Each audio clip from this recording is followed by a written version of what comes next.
ஓம் நம சிவாய. அனைவருக்கும் இனிய காலை வணக்கம்.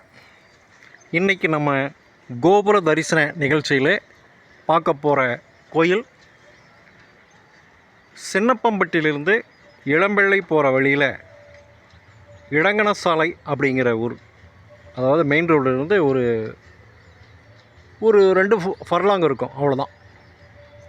மலை மேல் அமர்ந்திருக்கும் அருள்மிகு மாதேஸ்வரன் திருக்கோயில். இந்த கோயில் மிக சிம்பிளாக ரொம்ப எளிமையாக அருமையாக அமைஞ்சிருக்குங்க.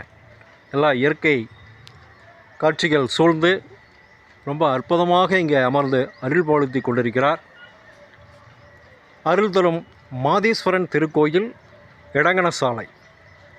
பாருங்கள், முன்னாடி அந்த கொடி கம்பம், அதுக்கு உள்ள நந்தீஸ்வரனுக்கு தனியாக மாடம் அமைச்சிருக்காங்க.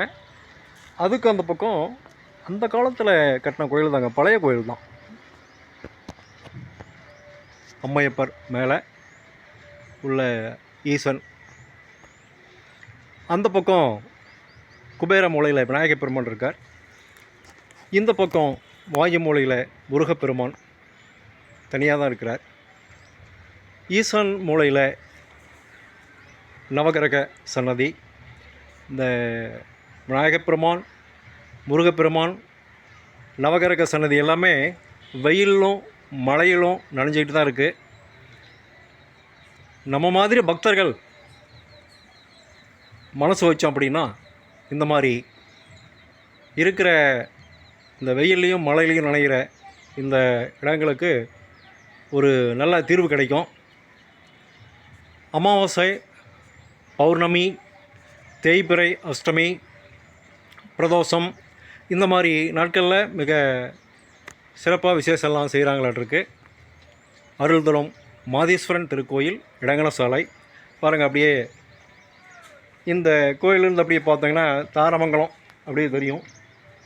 தாரமங்கலம்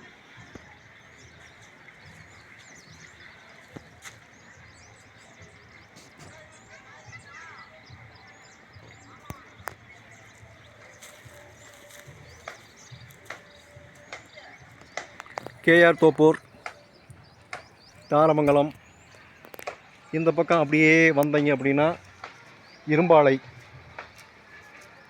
ஸ்டீல் பிளான்ட் இரும்பாலை தெரியும். அப்படியே கிழக்க பாருங்கள்,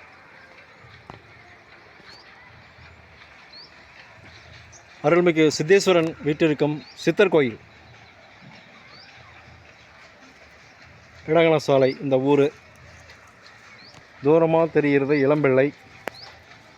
இப்படி இயற்கை காட்சி சூழ்ந்து அமைஞ்சிருக்கும் இந்த இடங்கணசாலையில் அமைஞ்சிருக்கும் இந்த மாதேஸ்வர பகவானை அன்பர்கள் அனைவரும் வணங்கி வாழ்வில் எல்லா நலன்களும் பெற்று இன்புற்று வாழ அருள் தரும் மாதேஸ்வரனை வணங்கி மகிழ்கிறேன். நன்றி, வணக்கம்.